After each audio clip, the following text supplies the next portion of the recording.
Much like on The Amanda Show, We are the girls' room. but we are Ya heard. Where our high energy ramblings cover our day to day lives. So sit back and enjoy. Ya heard.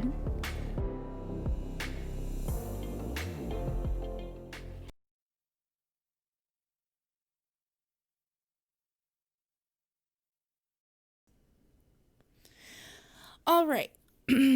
So, like I was saying, we read Sharp Objects. And if you read or maybe watched the movie Gone Girl, you probably were going into this particular book with a set of expectations. And it was a pretty dark book. I would say like it dealt a lot with mental illnesses, such as like self-harm and, dealing with alcoholism. And then in tune with that, in tandem with that, I should say, it also dealt with childhood traumas and how different people cope with them. So what were kind of like your expectations of the book going into it, Puzzled? Well, coming from the author, I definitely expected some twists and turns. I know kind of throughout the book I had an idea of who it might be, the main bad person. But when it came to the final reveal, it really just blew me away.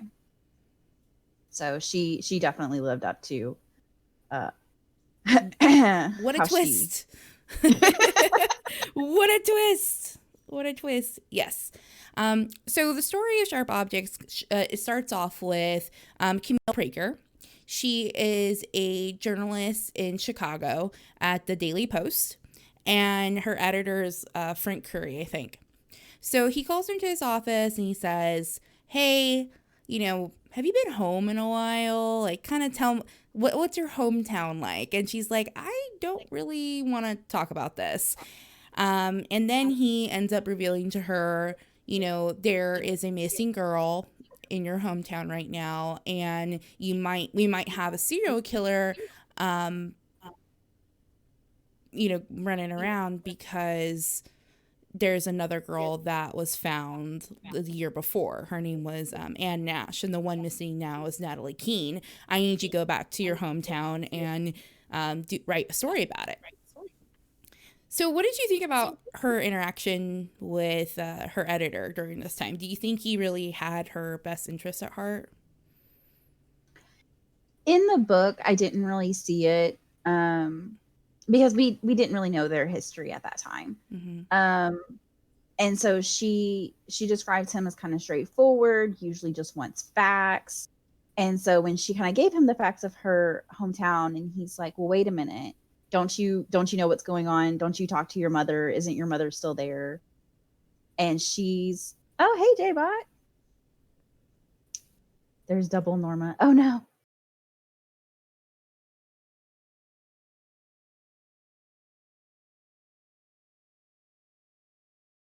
I wonder if that's through my mic.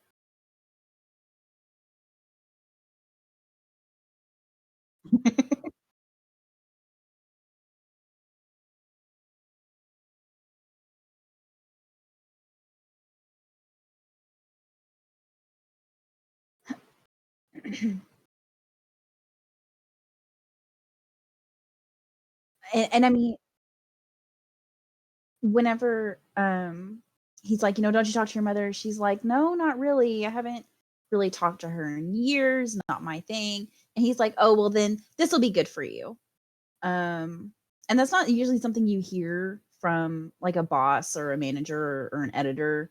Um but I guess it kind of shows the beginning of their relationship. He thinks he knows something that might be good for her.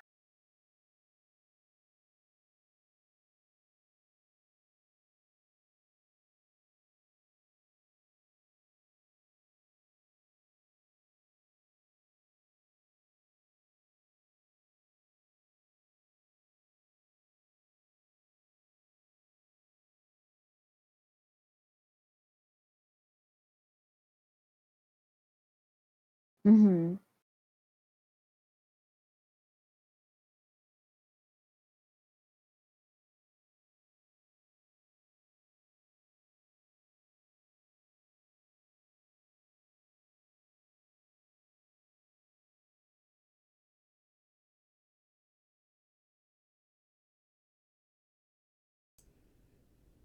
Can you hear me now? Good. I don't know what it is. I can. Is there double of me, Peach? Because earlier you said it was fine. It's fixed. Okay. Well, I didn't do anything except mute and unmute. Okay. So, I lost my point. Okay, yeah, that's right. So she leaves Chicago. She's heading to her hometown. You kind of get a glimpse into who she is as a character. I mean, like, even how she described her boss, right? She described his teeth as tobacco stained, shoes were dirty. Her outlook on life was pretty dark and bleak at this point. So when she's going into town, she goes to see the sheriff, which Keelan, you grew up in a small town, just like I grew up in a small town, so we kind of know how that goes, right? You gotta, the sheriff or the chief is like somebody that is well known with its residents. It's a small police force. Nothing really bad happens on the regular like you would see in the big city, right? Exactly. I want to say it's the last sheriff from Henderson. I actually used to live right down the road for him. Well known. We didn't really have a lot of crime. If it was more like drug related, but not like murder related, because everybody does drugs in a small town. Yeah, no. There was somebody I grew up with that was like arrested for like a meth lab a couple years ago, which is like crazy. It happens. I'm just saying. So when we see Camille come into town, she first of all, whenever she drives in, she decides to stay the night at a hotel right outside of town because she literally cannot bring herself to face her mom. She can't bring herself to call her mom. So already we're already starting to see that there's not a lot of familial love. But we don't really know what's behind that just yet. Mm-hmm. Yeah. And real quick, can we do a small show comparison? Yeah. What was up with Curry sniffing his Zippo lighter? I don't know. It was like the strangest gesture to me. Like when in one of the opening scenes, it was him flicking it open and like sniffing the lighter. Like he was just trying to get that butane smell. I was like, okay, that's different. I kind of got the impression that Curry was on the wagon and maybe, it was kind of like a release for him. Yeah. I thought it was strange. It was strange. I'm with you there. So when Camille finally pulls herself into town, she goes to the sheriff's office and Chief Vickery's like, nah, bitch, I'm not giving you anything. Bye. Ends up letting slip that there is a search going on down in the woods. So before she even gets to the woods, though, to join the search party, she comes across, was it 4 blondes, Keelan? And they're described as like very beautiful, and it kind of triggers something in Camille in remembering her past. Because a big thing that's featured throughout the book is that she really doesn't remember what happened to her when she was younger. She has like little snippets and she's having a hard time deciding if something was abuse, if it was normal. And it's basically like a light is being shined on her past, and if she can't even deal with it, it's very hard for her.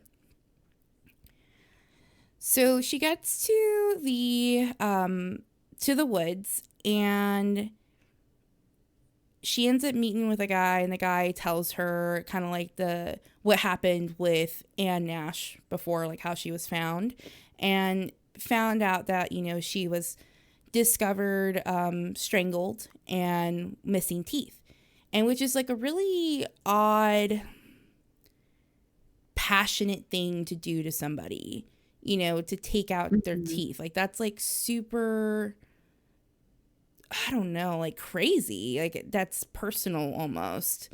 So what did you think about that detail? I thought it was very intense, and I like the word you used, passion. Because in order to pull out teeth, first of all, that's going to take some strength and some muscle. So you already know that this, whoever the killer is, you don't know if it's going to be a man, because they're going to be more likely to have that strength. And then but a detail that comes out when she's learning is that the girl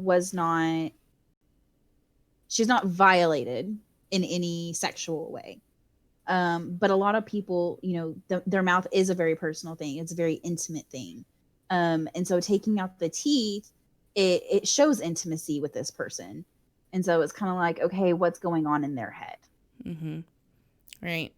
So, and what's really strange is like she saw this shed that it kind of triggered like memories for her. She remembers seeing pornographic images in the shed or like flesh. It's like a hunting shed, like some place where you go and you clean your kills. And that in itself like was like very strange. Like it was a very strange memory to have. And as a reader, you feel uncomfortable. Like you feel like this is like personal almost.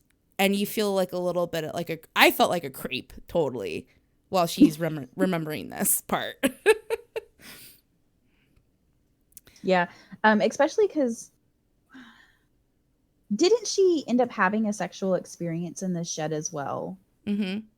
Yeah, when she was younger, and this is like skipping ahead a little bit, but she kind of remembers when she was younger, she was a popular cheerleader, but she just really felt like she didn't really fit in anywhere. Like she didn't want to be associated with these girls that only cared about popularity or money. And there was a pretty significant balance, or imbalance, I should say, of wealth in the town. So you had the very wealthy, which included her mother.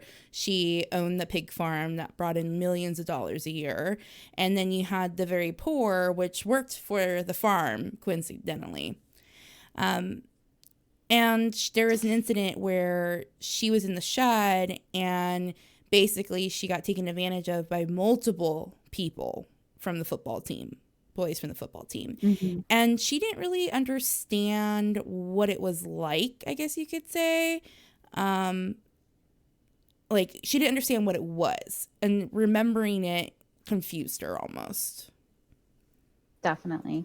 Because especially in that time period for her too, she was getting over a personal trauma, which we'll probably get into here in a little bit. And, after that personal trauma, she went from the poor girl who had something bad happen to her to the most beautiful girl in town. Cheerleader, was with all the popular friends, went to the parties.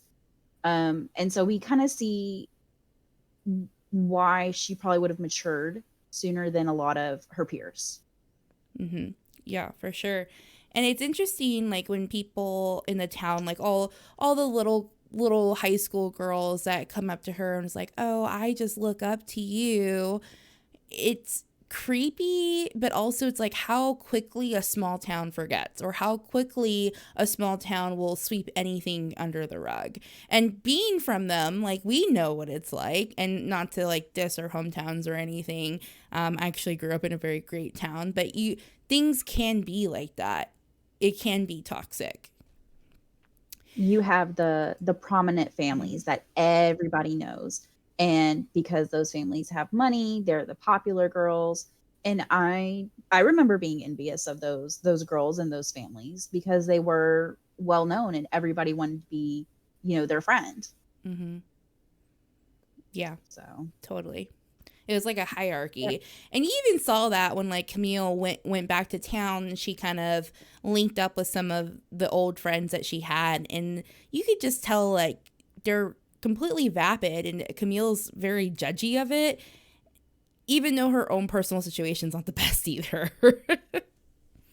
But they in turn judge her too, because they stayed in this town, they got married, and they had kids. And they look down on her because she's not married. She doesn't have kids. Maybe something's wrong with her.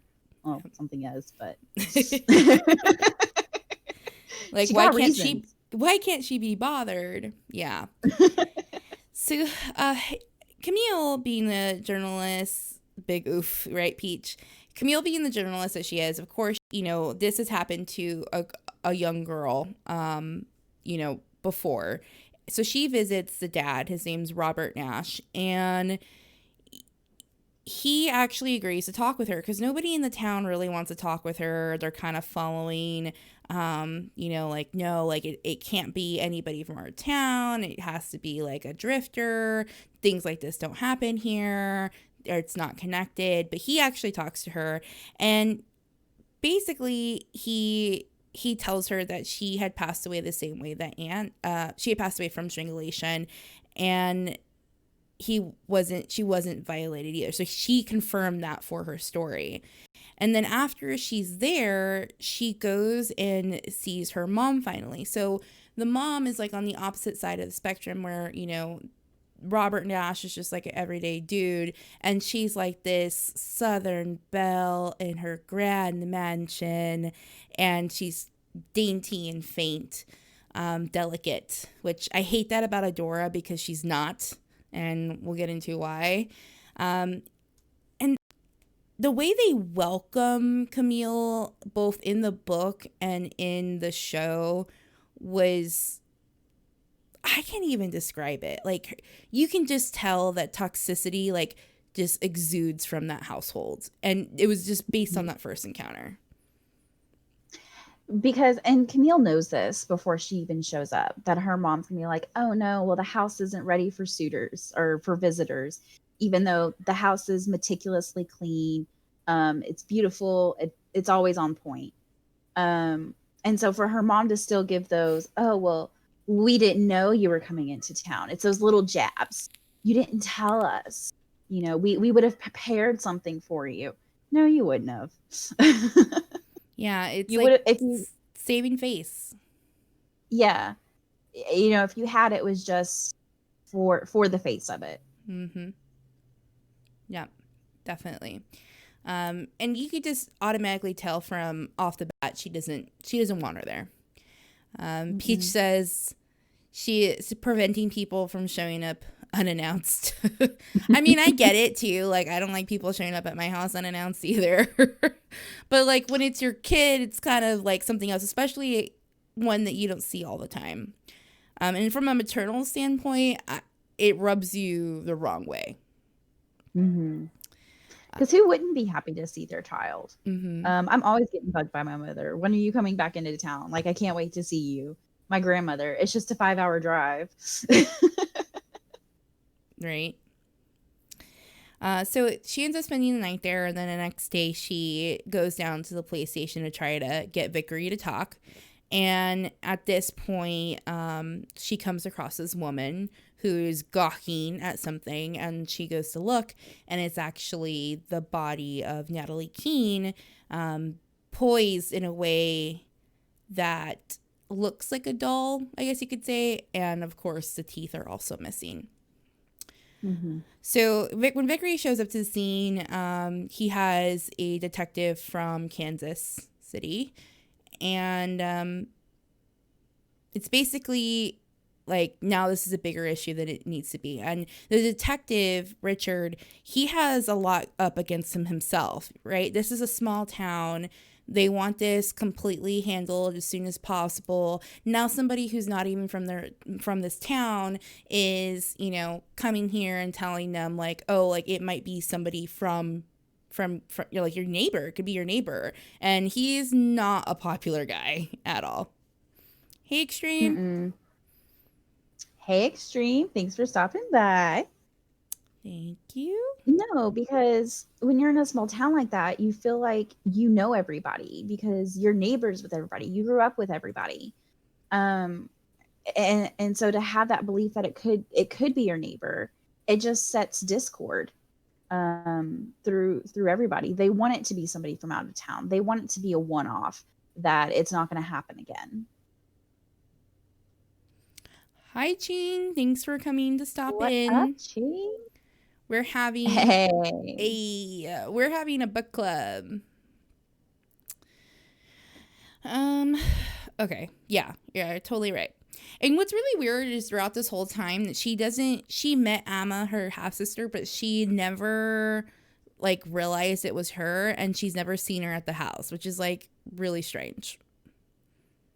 Yeah, for the first like what full week that she was in the town, she never saw her. Interacted with her with a couple of times, but didn't realize, yeah, who she was. She hadn't seen her in years. The mother Adora had stopped sending Christmas letters, Christmas cards to Camille. She's so petty. Um, God, I hate her. So let's talk about Camille's past, her personal tragedy. And if you wouldn't mind saying that, I'm gonna go let my dog stop barking. Okay. For those who just joined us, we were actually discussing some book club stuff. We read Sharp Objects by Gillian Flynn, and it was a creepy ass book, y'all. Like it's creepy. It's also a show on HBO if you are not a reader. The show is probably a lot more creepier than the book for sure. Just a couple of trigger warnings. It does deal with mental illnesses and violence. So if that's not your forte, you're definitely welcome to catch us back at a different time. But what we're doing now is we're kind of discussing the plot points. So the main character, Camille Preaker, she's a journalist from Chicago, and her hometown has a serial killer that has strangled two young girls, and it's her job to go back to her hometown and write a story about it.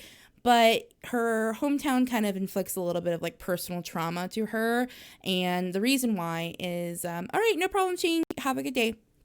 And the reason why is because when she was younger, she was violated sexually by multiple people, and she also suffered, I guess, some trauma from her mother and the way that she had spoken to her. 6 months prior to her going back to her hometown, she's actually been sober, no drinking or anything like that. And she had gone to a mental health facility to help herself stop cutting herself. So she is not a typical person who self-harms. She actually cuts words into her skin, and her entire body is covered with scars of these words, and it's words that inflict some type of personal emotion in her. Like in the show, for example, she's eating a cherry pie and her mom gives her this look, and she remembers when she was younger her mom telling her, like, you know, you're just like a cherry, juicy and plump, and basically giving her a body image issue. And it's things like that that consistently happen to Camille. And she has these scars. She's a scarred person. I mean, everything, her outlook is so negative and depressed. She seemed to be in a better place, but then going back home was a way, I feel like, for her to cope and come to terms with what happened in her past than anything else. What do you think, Puzzled? Definitely. And I think one of the reasons she starts cutting is because she does suffer a personal loss. When she herself is 13, she actually had a sister who was 3 or 4 years younger than her. But her sister was always very sickly, constantly needing attention, and her mother doted on her sister.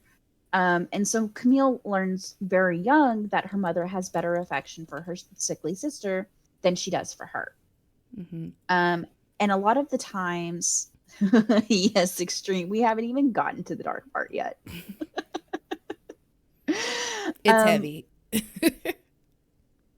her mother keeps trying to dote on Camille when she's younger, but Camille doesn't really like being taken care of. She doesn't really like all of this, and so her mother just focuses on her sister. And at some point, her sister gets so sick that she does end up passing away. So it's after her sister passes away that Camille, you know, she has to grieve not only for her sister, but for the way that her mother treats her, because even after this death, her mother treats her a lot harsher, is a lot more critical of her.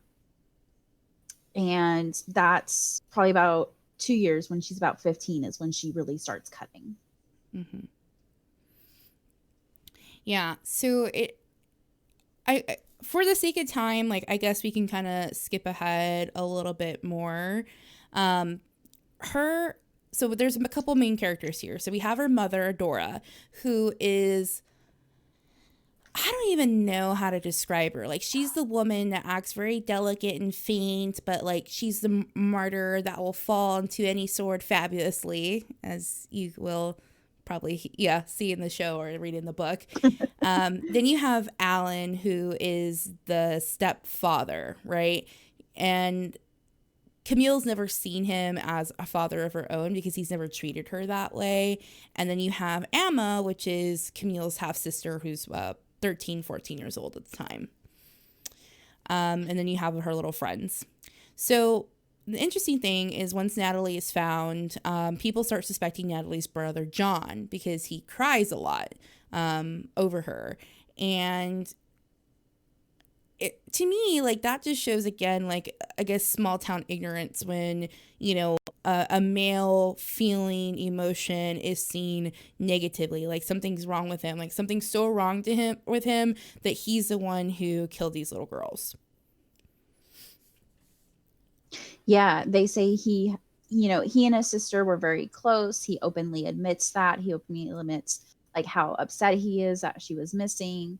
But people kind of sees this as unnatural, and they think it's the wrong sort of attachment.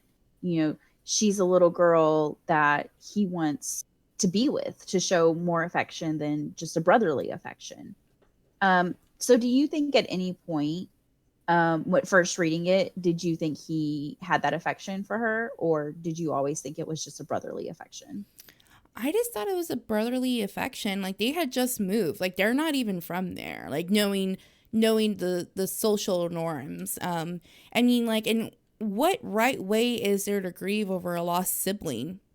And Camille knows that more than anything. She lost her sister Marianne, which is crazy to me. So I think she kind of understood him on a different level than anybody else, having suffered a loss like that herself. Mm-hmm. It was crazy. So anyway, John has this shitty girlfriend, and I think in the book her name is Meredith. And then in the show, I can't remember what her name was in the show, but she was Ashley. Yeah. She was like this whiny little girl that just wanted to seek out attention. She wanted her name in the paper. And she, when Camille was interviewing John, she kept interjecting, and she really made it abundantly clear that she wanted to be the highlight of her article. And this is a situation where it's about two murdered little girls. Why making it about yourself? Like, it's just gross. Like, all these people in this town suck ass. They're all terrible. So the mindset with this is, especially with small towns, if something is happening, oh no, it's happening to me. How is this affecting me? And if you're ever lucky enough to think outside of yourself, growing up in the small towns, it's hard to allow yourself to feel genuine feelings, because you're like, okay, am I really feeling this, or am I feeling this just because I want people to notice me and for attention? And like, I know I always, second guessed a lot of my feelings and my actions because of this.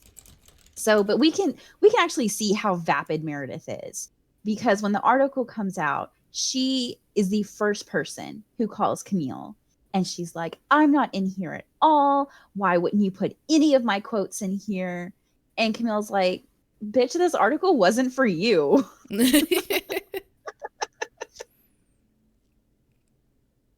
I love garlic sauce and pizza. Extreme. Oh, weird. Ranch all the way. Ranch?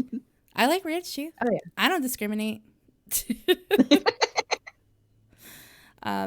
So anyway, she had, Meredith slash Ashley ends up saying, well, I know some things that John wouldn't admit to, so you need to meet me, basically. And I can't even remember what she told her. Like, it was like a big thing. It was something like John was like on a drive or something like that when she went missing. John was driving. That's one thing I was never made clear on, because I know John tells the police that that's his alibi whenever his sister goes missing. But then Meredith says that he was with her and he was just trying to protect her innocence by not telling the truth. So I'm not really sure there. But I remember. It was Anne. She had killed a bird or something. A pet bird of her neighbor or something like that. Oh. Yeah, Anne had done that. And then Anne had also bit Meredith. In the middle of the night, she came in and she bit her earlobe off. And so Camille starts to understand, okay, Anne was a biter. Maybe that was why. Anne was a biter. And so maybe that's why her teeth had been bitten off. But for Natalie, this is our first, time hearing that she has bitten someone, but we know that her past has also been volatile, because the whole reason they moved to Wind Gap was because she attacked one of her classmates with some scissors, got her eyes. Mm-hmm. Yeah. So all these children need help.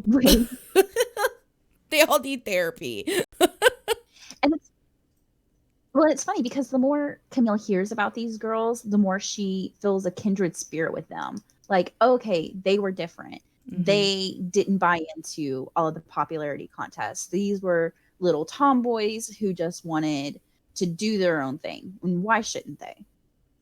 They didn't really conform. Exactly. But after they disappeared, the entire town was like, oh, those precious, sweet little girls. And also at this time, we do see Camille start to slip off her wagon. She has started drinking again, so she's going to a local pub. This is where she starts interacting with Richard, the detective from Kansas City. They have a nice little repertoire going back and forth. And it is really interesting to see their relationship develop. Yeah, it definitely was interesting to see the relationship develop because they were both outsiders, but Camille had the inside scoop that Richard needed to understand the town, which I thought was pretty interesting. And they kind of had this little, what can you give me type of thing. So, everything had like, well, what can you do for me? And I think it kind of worked out a little bit. So even Camille opens up to Richard and tells him about her past, like Adora. She got pregnant at an early age. Her father was just like some guy from Kentucky. And after she gave birth to Camille, the guy just disappeared. I think that's what I remember. I don't really remember too much about her dad. He came to visit Adora while she was still pregnant, but then was never seen after that. And then within the year that Camille was born, Adora was set up with Alan. And that's my biggest thing with Alan being the stepfather is he had been there since she was at least 1 year old. Mm-hmm. So why didn't they ever have a relationship? Do you think, because Alan is also very standoffish, lets Adora handle everything. Do you think Adora stood in their way of having a relationship? No, I don't even think it's anything that I don't think Alan is capable of love. I really don't think he is. And we'll talk about it in a little bit, but enabling Adora to do what she did to those girls, like the type of abuse that she subjected them to, there is no way that man has any semblance of morality at all. No, extreme. She is a dumb bitch, a crazy bitch. No. She is world famous though, because something that comes into play a lot is in her bedroom, she has ivory tiles. She has an ivory floor that like changes colors. It's been like featured in magazines like Better Home and Garden. Mm-hmm. Like Homegirl is world renowned. Yeah, her wealth too. I mean, certainly does not go unnoticed or mentioned. That's for sure. So Emma gets sick a couple of times, and Camille starts remembering that Adora would use homemade, I don't know, like homeopathic type of things to help make the girls better. And she starts having like a little inkling of something isn't right. Like there's something more here. And after going on like a drinking fest with her sister Emma, which was like a very weird part of her to participate, like as being as old as she was, partying with young girls, especially like a 13 or 14-year-old, that's like fucking weird. So the next day they're hungover and she takes care of them. And by taking care of them, what she's doing is drugging the girls and making them sick with a concoction of different medications, antifreeze, etc. So she can be the caretaker. So she's doing to the girls what she did to Marion so many years ago in trying to be the savior, right? Like she makes them so sick so she can nurse them back to health and create this dependence/reliance on. Mm-hmm. And I remember this in the show. I can't remember so much if it popped up in the book. Emma's like, well, did she give you the blue pill? She likes that one. Yeah, did she give you or did you take the blue? Yeah. So Emma kind of knows that her mother makes her sick, but Emma also has this perspective. If people are trying to control you and you let them, then in turn, you are controlling them. And I thought that was a very, very mature perspective for a 13-year-old. Mature or manipulative, like in an aspect. Like I don't think a 13-year-old me would have thought about that. Like she's pretty advanced, for sure. Oh, definitely. And then I think in turn with that, Emma, I feel like she does want to bond with Camille, because Emma has had to grow up in this house with the ghost of a dead sister, and then also the ghost of a sister that her mother hates. And so I feel like she does want to connect with Camille because she believes Camille understands. Yeah. And then Emma does open up to Camille and tells her that Adora, or no. She told her something about Adora that made Camille remember her biting the cheek of a toddler when she was younger, which is like really weird. It's super weird. I don't know. Like that was like a detail you're like, ugh, why? Well, and not only with that, anytime Camille brings up either of the girls, Adora kind of goes, oh, don't talk about that. I was close with them. You shouldn't talk this way. That's ugly and that's negative, and I don't want to remember them like that. And Camille is just like, how are you close to them? You don't know these girls. How would you even have been a part of them? Because Adora had been like a PTA tutor previously, but obviously Camille wouldn't know now. Right. When Camille goes back to Anne Nash's house to talk to her, this is the father again. In the middle of the interview, Adora busts in and is like, how dare you, remind him of his dead child? How dare you do this to him? You need to get out right now. And Robert, I'm so sorry for my daughter. Because come to find out, Adora had been tutoring both Anne Nash and Natalie King. So between learning that and the memory of the bite, Camille starts to put two and two together. This is our first semblance of, well, is Adora is Adora the murderer? Is she strangling these girls and taking their teeth? Because was it Anne or Natalie? They had bit Adora. Mm-hmm. I think it was Natalie, because I think that's what John had shared with Camille. Mm. Adora seems real sus right now, and Extreme would definitely vote her ass out. Me too, Extreme. Me too. Exactly. At this point, you're like, yeah, definitely it looks like it's Adora. And you know what's really terrible too is Adora's attitude towards Camille. She legit tells her, I have never loved you. Ever. Mm-hmm. Like, I cannot imagine a mother saying something like that to their kid. Like, I just straight up, I don't love you. And if you don't love me, I don't love you. And it's no skin off my nose. Like, she's like so dramatic, such a gaslighter, a manipulator. And I mean, just like, she just thinks that's okay to say. She can say something like that and get away with it.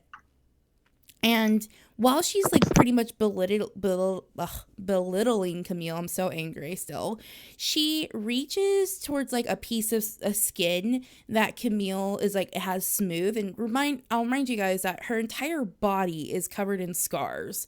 And there's one smooth piece. And she tells her, my name will be there someday. What? Yeah, that wrecked me. She's like, oh my God, I'm gonna cut this. I'm like, oh my God. It's crazy. And this was the night after the girls had partied together. Which them partying together was kind of strange for me. Because Camille is 32 about-ish. This girl is 13, and she's like, here, do Oxy with me. Here, we're gonna do ecstasy. Here, let's do this. And Camille is hesitant at first, but then she slowly does. In a really messed up way, I think this was a good bonding for them. Because then the day after is when Adora comes in to take care of Camille. And Camille finally lets her. For whatever reason. She's broken, she's tired. She lets Adora take care of her. And then she realizes that, wait a minute, she's a little bit more sicker than she was supposed to be. And this is where she really starts connecting the pieces to Marion as well. And so what Camille does now is she goes to the hospital, a town away, where Marion and she had always been taken. And she requests to see the files. Yes. And that's just like, this is a good point to talk about the difference between the show and the book. In the show, it's the detective that did this background work instead of Camille. But He did it in both. Oh, yeah. In both? Mm-hmm. Oh, in the show, it shows them going to the hospital. In the show, we're able to see him go and do it. Camille goes in the show too, doesn't she? I think he shows her. He gives her the file after he finds her with John Keane. Which, yeah, she fucks an 18-year-old. It's so fucking weird. Oh, we'll get to that. Yeah. Okay. I'm sorry then. No, it's okay. I was just like really confused for a second. Yeah.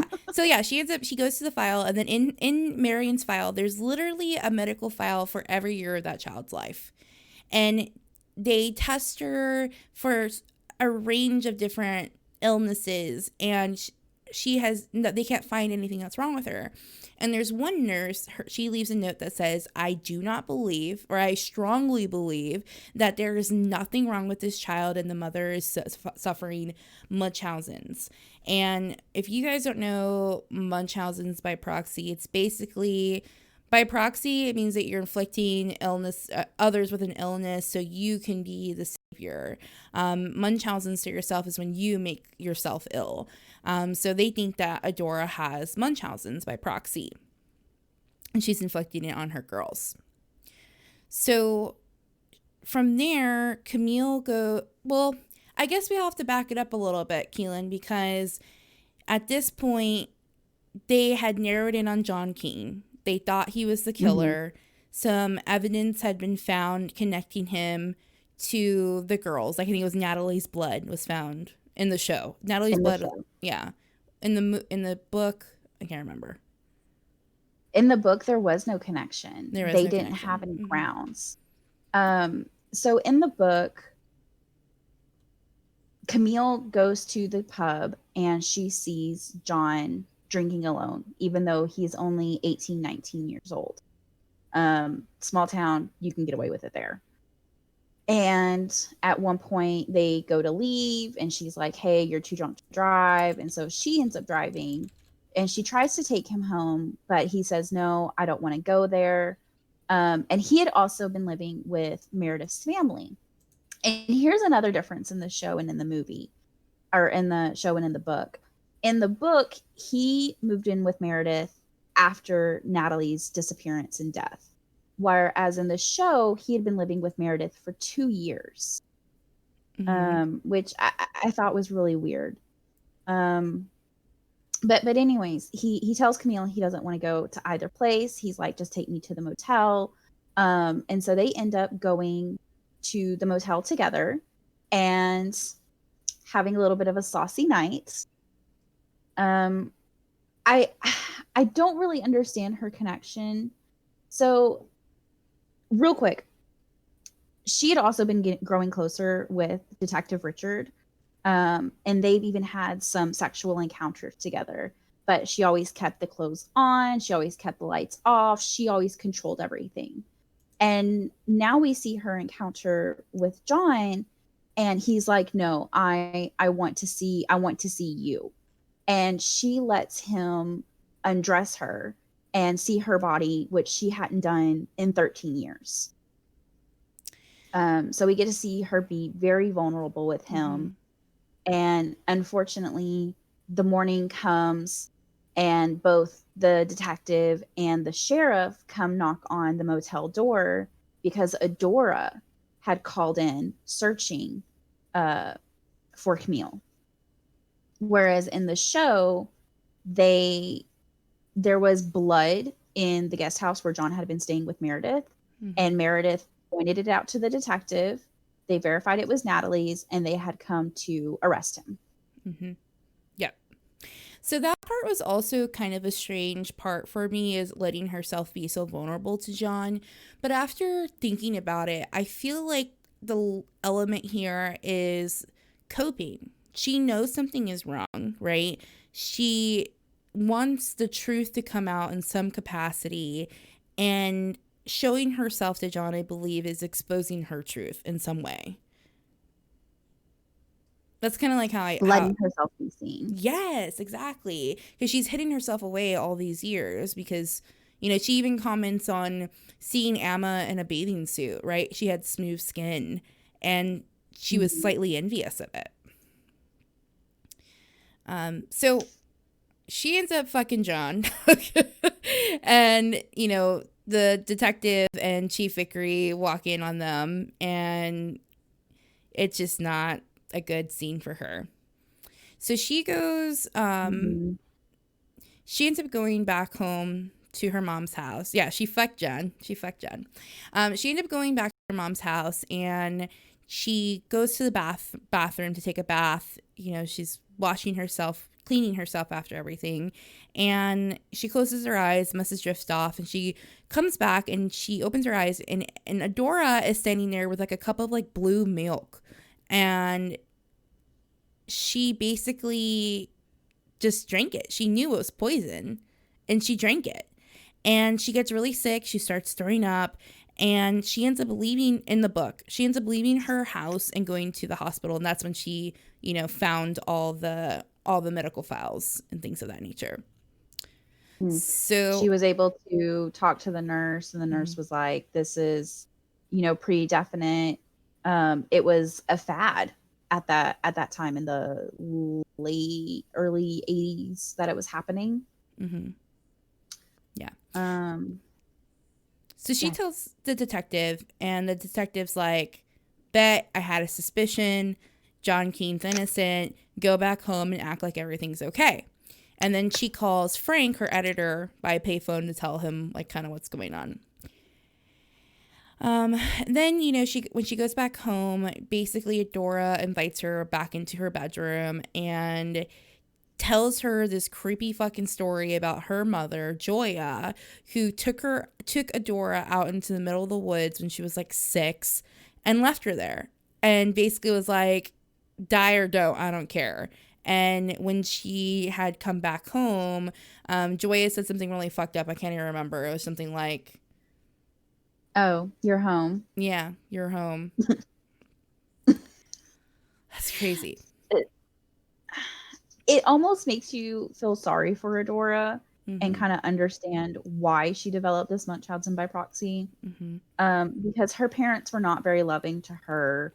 And when they had found out that she was pregnant with Camille, they died with matching tumors within the year of learning. I want to say even before Camille was born. So that story kind of fucked her up, and Adora hands her like this apple cider drink or whatever, and she knows it's poisoned, and she takes it. And when she passes out, she comes to, she sees Chief Vickery and the detective kind of rummaging around, and the detective sees Camille really for the first time, even though they've been intimate at this point. He sees her and he's disgusted by her, which is like, to me, like a lashing for Camille, like emotional lashing of like, I knew you would react this way and I'm disappointed by it, but I'm not surprised. So they find anti-malaria tablets, antifreeze, oxy, horse tranquilizers that she's using to drug these girls, and even some type of like medicine that makes you throw up. They were found all in Camille's system, and they also found Adora's diary, which admits to killing her sister Marion. But the nail in the coffin here is that in Adora's bedroom, which nobody is allowed in because of the ivory floor, they found a pair of pliers that had Anne and Natalie's DNA on them. They had thought that the teeth were pulled by using pliers, and this pretty much incriminates Adora at this point. So she's arrested. So now we see kind of oh, go ahead. No, I was gonna say, what were you thinking at this point? Where you're like, I fucking knew it. Yes. I was like, oh my God, I knew it was Adora. But at the same time, it was just kind of like, it's so out of Adora's way because we've seen her kill by mothering. We've never seen her be violent, really. And so it's just kind of sad. Because Camille, the first way she started turning her eyesight on her mother is she had gone back to the place where Natalie Keene had disappeared, and there was actually a witness to this disappearance. James a little Caprese. boy, James Caprese, and he says that he was playing with Natalie. They were the last two out at the field, and he saw Natalie taken by a woman in white, white dress, white hair, white face, who looked old and motherly. And that's where Camille first starts to really feel that it was her mother. So Camille's fine. She goes back home to Chicago while her mother's kind of going through the charges. She's charged with murdering Marion, her daughter, and then Natalie and Natalie and Anne. And she takes in Amma. And, in the show, like a distinct difference is in the show, she's very likable, very charismatic. She seems like she could be independent on her own. And she does have like little like indicators that her concept or viewpoint of love is really warped.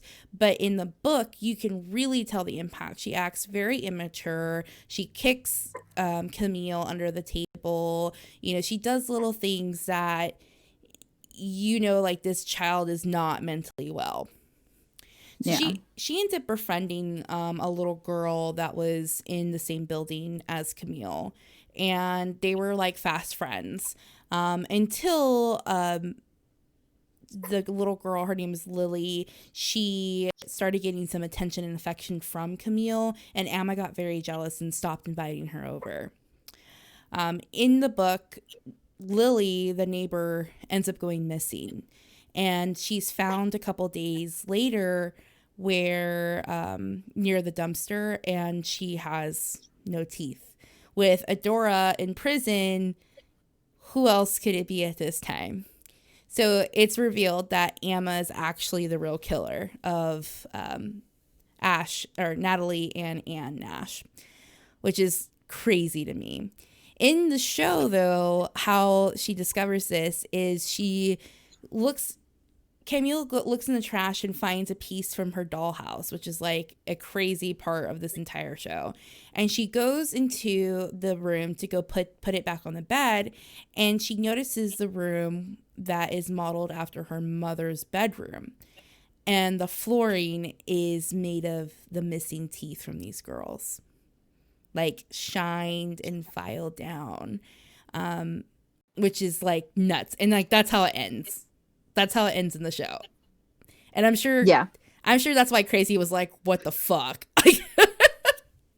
Dude, it was super intense. I don't know many of Crazy's thoughts on this, but in the book and bits of the show, we do get to see Emma's immature moments. She throws a temper tantrum because, okay, so first of all, this dollhouse, she is obsessed with it. It is an exact replica of Adora's house, down to the upholstery, the table. They have the upholstery. The table is carved exactly the same way. But she just got the table in the mail, and it's not the same design, and she throws a temper tantrum over it. She sure does. So when she moves in with Camille, she of course brings the dollhouse with her. She yells at Camille, and she's upset because Camille won't take her to buy the new rug or whatever she needs. And yeah, it's I honestly didn't understand the dollhouse. Did you get it? So my thoughts, and chat, Peach, you watched it, J-Bot, you read it. My impression of the dollhouse was Emma couldn't control what her mother was doing to her in the house, right? Like she had this like outwards appearance of being the town savior in some aspect. And Emma was able to exert control over the dollhouse and what happened in the dollhouse, if that makes sense. Yeah, that makes a lot of sense. Okay. That was my own viewpoint of that. I'm not sure what the chat feels. Yes, Peach. Yes. We on the same page. So, yeah, it was an intense book. It was crazy. And, going back over it again, I was like, ooh, like this one was like a bummer book to recommend for book club. So, sorry, y'all. Like, my shiny teeth in me. My biggest thing were the differences between the book and the movie. There were a lot of differences, or there were a lot of changes they made that I didn't really understand why they made it. Like changing Meredith's name. Why did they put Natalie's blood in, the guest house? So in a couple of times we actually got to see words written in places that words normally wouldn't be written. Like originally when she went in to go into her car, we saw the word dirt, and then she got into her car, she passed by the word, and then it changed to dirty. And so I thought they were going to do this really great thing where if she was feeling something, or like, because a lot of the times when she experienced an emotion, or she was in a certain situation, she said that her words lit up on her skin. She could feel them. And so I was really hoping we were going to get to see that throughout the whole season, but it only happened a couple of times, and I really wish they had played into that a lot more. I'm sorry. Extreme's comment, like, totally distracted me. My shiny teeth in me. Oh my goodness. Fairly Odd Parents for the win. It was Chip Yeah. Skylark the whole time. So J-Bot says, I had a lot of issues with the descriptions describing 13-year-olds in that way. It felt like we were supposed to feel like Camille never matured past her trauma age, but it felt weird. I also felt the disconnect between Alma and the fact that she was the killer. Like, there is something not quite fitting. Can't quite piece it together. Don't apologize, Extreme. I actually really needed that comedic relief. So the thing with Alma killing is she is insecure. She likes the attention because she feels like she controls that attention from Adora. And when she saw these little girls getting that attention, she got upset. She got mad because she's Adora's little girl. She's Adora's little doll. And Adora's not paying attention to her. You know, even though these little girls do need help and they do need mothering, not mothering, but you know what I mean. In Adora's eyes, they needed mothering. And so I guess I kind of understood that part. But that's definitely where her mental illness comes into play. Is she wasn't able to control that violence or that jealousy. And we even were able to see how much of an attachment she had to Adora, because while she was living with Camille, she was having withdrawal, and she had Camille take care of her.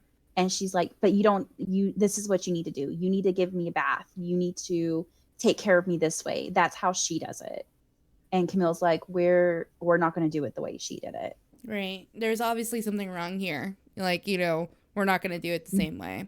I think at the end of the book too, Camille asks a question, and this is part of our discussion questions on the website. Was I good at caring for Amma because of kindness, or did I like caring for Amma because I have Adora's sickness? What do you think about that? I'm really proud of her sense of awareness for even asking herself that question in the first place. Because that's hard to recognize. Mm-hmm. But I think she might have had a touch of it, but she was stronger than that, because she does end up giving Amma some Advil, but then afterwards just throws it down the drain. Like, she's like, you know what? I don't want to do it this way. I want to, start a new way. Yep. So I'm going to go ahead and transition to showing our screen. And it's also, so at the end of the book, we really get to see the relationship and even the show, the relationship between Camille and her editor, Curry. He ends up taking Camille in and taking care of her. Thankfully, she had kind of become a part of his family. So even his wife was like, we needed to take care of this girl, because she is not okay. She ends up having like another breakdown. She wants to start cutting herself again. Mm-hmm. And so it's really sad that we came in to see her story right before she relapses, and then we don't get to see her build herself back up again. I know, right? Like, I feel like Western literature in particular, like, we always have to have a happy ending or some type of closure, but sometimes real life isn't like that. Sometimes things just don't work out, and the fact that she had somebody though, like Frank and his wife, as a parental figure, was awesome. Like, she had them at least in her corner. She had somebody in corner, and she leaned on Frank consistently throughout the whole book.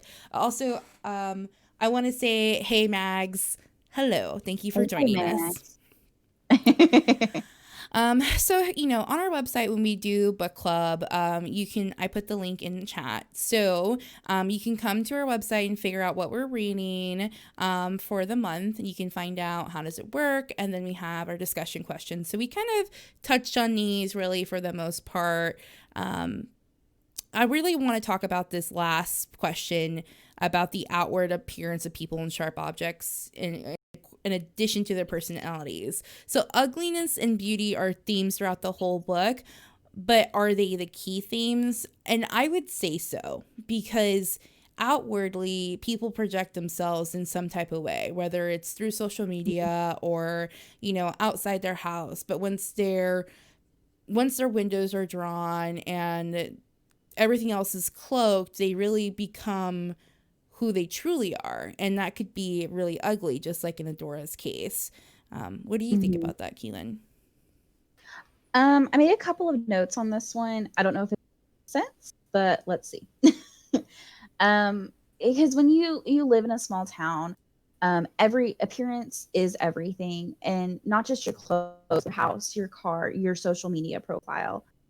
People talk, people are the hot gossip in town, and I think we realize that Alma gets overlooked because not only she's a child, but she's a pretty one at that. Everyone always talks about how pretty Alma is. And in a town like this, they're not very deep. A lot of the people are just shallow. And I don't think the characters rise above the visual. I 100% agree. And another interesting question was, in chat, feel free to throw your responses in here too, if you read or watched it. But, Camille is addicted to cutting, and it's a form of self-harm. So why do you think it's like specifically words that she cuts into her skin? I wouldn't know about words. Maybe just because maybe her mother emphasized words whenever she was speaking to her. But I don't know why words. And I guess that just has to do with, her mental illness. That's how it expressed itself. Because two people can have the same mental illness and they're going to manifest completely different. Agreed. So, last thoughts about Sharp Objects. Let's not read something as dark again. Yes? Got it. Okay. Oh, God.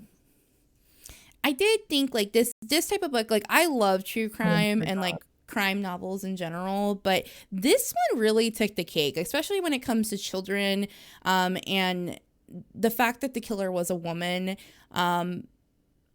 It was unsettling. I was telling Keelan earlier, it felt unnatural almost, that because statistically men are usually serial killers, and especially when it comes to children, it feels wrong, even more wrong. And I don't know why it feels that way. Maybe I've just been conditioned to think that way. The teeth part felt really personal and it was very passionate. So it makes sense, but it was unsettling for sure. Yeah. We really don't hear a lot about, female killers, female serial killers. And that's probably because we're really good at cleaning blood out of things. But I don't want to say it was nice. It was different to read that not only what is a woman, but it was a child. And it's unsettling because children are supposed to be innocent and pure. And it definitely reminds me of Dean Koontz's book, The Voice of the Night. I haven't read that one. It's one I read forever ago. I just remember it focused on the two 12-year-old boys. And one of them was very, very mentally. We might read that one later. Okay. So let's do something just a little bit lighter. I don't know how much lighter it's going to be. Do you want to unveil the new book? Yes. So for February, we are going to be reading Scythe, right? That's how you say it? Scythe. This guy right here. Keelan actually loaned me this book forever ago, and it's been sitting on my dresser saying read me, I'm right here, read me right now. So I'm glad that she picked it for book club. So do you want to tell us about this book? Have you read it yourself yet? I have. This book is actually the beginning of a trilogy. Crazy actually introduced me to this book. And when I read this one, I had to read the second one. And the second one had ended on such a cliffhanger, and I had to wait months and months and months for the third one. But the third one did not disappoint. So Scythe is set in a future. It's pretty much a I'm not going to pronounce this word right. A dystopia utopia. So it's literally a perfect world. There is no more death. There is no more disease. You could go jump off a building, and that's actually considered a recreational sport called splatting. And what they would do is they would just take your body, take you back to the clinic. In a day or two, you would be fit as a fiddle and ready to go home. Damn. So the only way to pass in this world is to what they call be gleaned. So gleaning is only done by a community called the Scythes. And so in this book, we do get to see the Scythe commandments. They do follow a code on how and why they glean. You'll see that every J-Bot, I would totally splat. Just to see what it's like. No consequences. Yeah, No consequences. I can understand that. We see that every Scythe has a different way to glean. Some like to go by statistics. Some will just choose somebody at random. Some will pick like certain people or occupations to do it. Everybody's different. And also when these people get older, instead of aging, they can what they do called turn a corner. So they would go to the rejuvenation and they could get reset to whatever their body looked like at 18 or 21 or 44 and stay looking that way for as long as they want until they are gleaned. And the only people who are able to self-glean are the Scythes. Right, J-Bot, that's what I want. Give me my fountain of youth. You're no more illnesses. I mean, that sounds pretty great. If like my knee acts up because I tore my meniscus back in like high school from playing basketball when it's about to rain. And I can only imagine like getting older, it's gonna really suck. But somebody who has like a bunch of different other illnesses to be in a world like that, it has to be appealing. But I mean, to me, nothing is perfect. So I'm very excited to read this book. It's based on two teens that are chosen to be those Scythes. And it's Citra and Rowan. So very interesting, and there's 2 more books. So we do have a next date picked out for Scythe, and that is February 19th at 7:30 p.m. right here on the Official Millennials channel, and we will have discussion questions on the website soon. But if you would like to see any other previous book club discussions, we have read through A Simple Favor, The Nightbird, and The Ballad of Songbirds and Snakes. If you would like to check them out, you just need to come here and click on the images, and it'll direct you to our YouTube page. Like so. All right. So I know we've kind of been picking books or trying to pick books that were on the Kindle Unlimited list. Unfortunately, Scythe is not, but you can always go to your local library's website, and the majority of them have transitioned to where you can get your library card online and you can read ebooks right in your browser. That's really cool. A lot of them use a program called OneDrive. I know San Antonio's public library has this. So definitely, check it out. You don't always have to pay for a book to enjoy it. Love your local library, guys. Yes, love your local library, especially in these times. I mean, gosh, they're doing a lot. All right. So, what do you guys think? If you didn't read the book and after hearing it, would you at least watch the show, or you're like, nah, I'm good, I'm out? and your librarian. Oh, yep. That's so weird, extreme. Keelan, aka Puzzled, is a future librarian. So yes, love your local librarian. I actually recently learned that you can like check out DVDs from the library. And then loads of libraries have public programs for either your kids or even adult classes. They help people get their GEDs or further their education in any way they can, help you learn how to use a computer. So J-Bot, when Norma first started watching the show, she goes, I think the show does the book justice. And I was so confused by her statement because there were so many differences. Yeah, there was a lot of differences. That was my bad, guys. I had read this book like a long time ago, and I was like, yep, seems about right here. And then when I reread the book, I was like, oh, fuck. Yes, J-Bot. Yes, support your local library. Just sign up for a card, and then you can get a e-card. You're gonna watch the Heck show? yeah.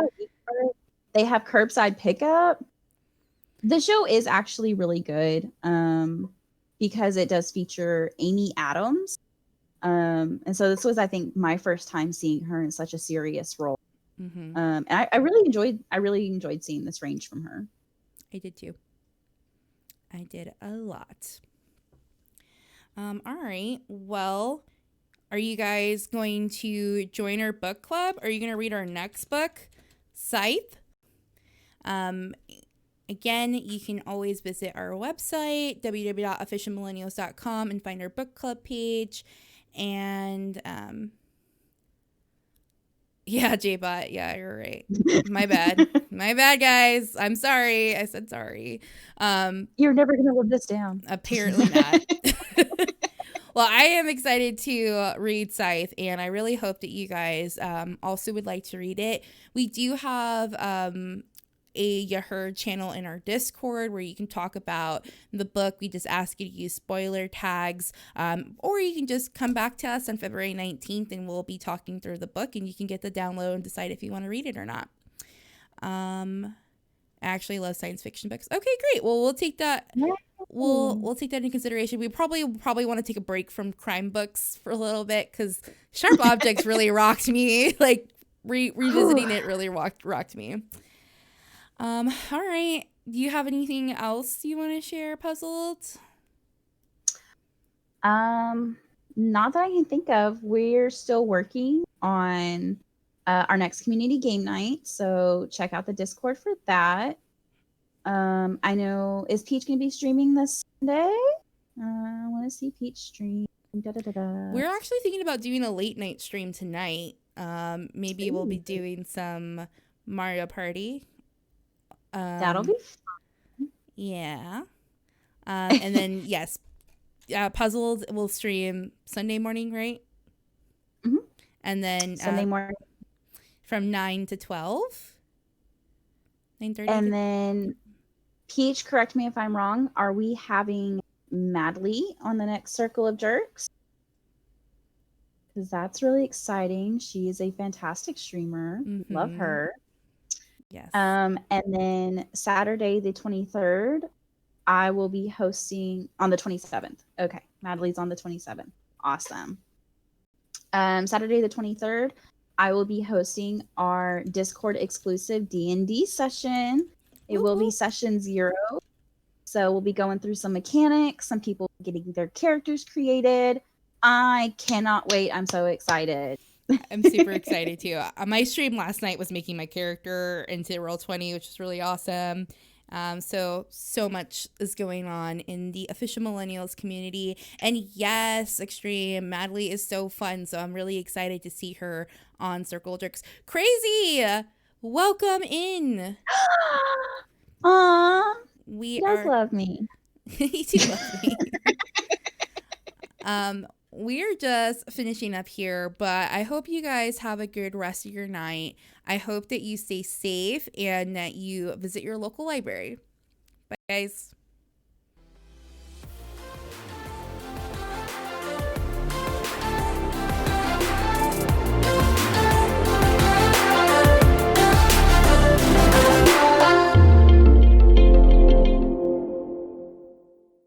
This is an official Millennials production.